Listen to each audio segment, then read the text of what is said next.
היי לכולם, שמי חגית לוין, אני מטפלת רגשית לנשים, והיום אני רוצה לדבר על נושא ממש חשוב,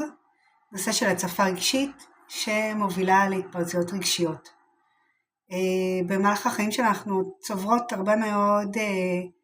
בתוכנו רגשות, תחושות, זה יכול להיות כעס, תסכול, ויתורים,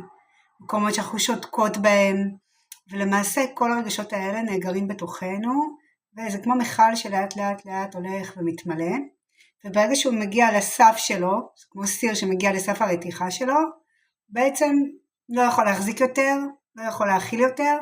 וגולש החוצה. אותו דבר לגבי רגשות, ברגע שאנחנו צוברות ולא מבטאות את עצמנו, לא מדברות על מה שאנחנו צריכות, למעשה הכל יוצא בסופו של דבר בהתפרצות, זה כמו מין מעגל כזה, של הצטברות של דברים, ואז התפוצצות, התפרצות, זה יכול להיות על הילדים, זה יכול להיות על הבעל, זה יכול להיות איזושהי עוצמה מאוד חזקה שיוצאת החוצה, ובסופו של דבר יש את הרגיעה, יש את שהדברים נרגעים, ושוב חוזר חלילה. אז כדי שלא נגיע למצב הזה, ולא נגיע למצב של התפרצות, וכדי שנוכל לזהות את ההצפה הזאת, מאוד מאוד חשוב שנשים לב לסימנים, עוד לפני שיש את הרתיחה הזאת, מה אני מרגישה, מה קרה לי כרגע שאני רוצה לדבר עליו ואני לא מדברת, איזה רגש עולה בתוכי, מה חשוב לי להגיד, איזה צורך חשוב לי לבטא, ממש זה עוד ממש קטן, כדי שזה לא ילך ויגדל,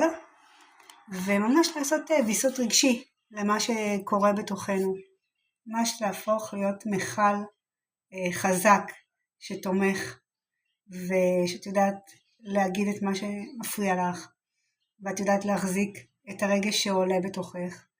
יש רגשות שמבקשים לפעמים שנהיה איתם, לא תמיד צריך להוציא אותם החוצה,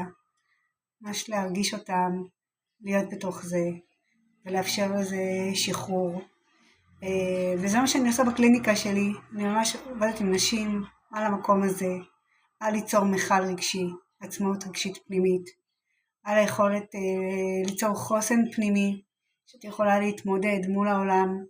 ואנחנו נמצאים כל היום בעצם בהצפה, בעיקר אצל נשים רגישות ולא רק, הצפה רגשית, מתמדת אני קוראת לזה, כל הזמן יש לנו כל כך הרבה דברים שמציפים מבחוץ, וכדי באמת להיות את המיכל של עצמך, את המקום שיודע להחזיק, המקום שיודע לסנן, ליצור איזשהו פילטר פנימי,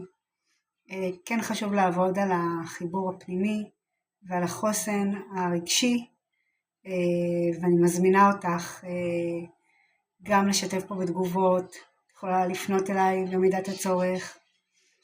וגם לכתוב לי אם את מזהה את עצמך בתוך המעגל הזה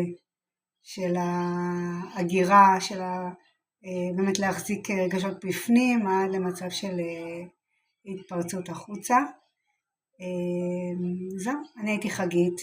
מוזמנות לכתוב לי, לספר לי על החוויות שלכם, אם תרצו בפרטי, מוזמנות באהבה,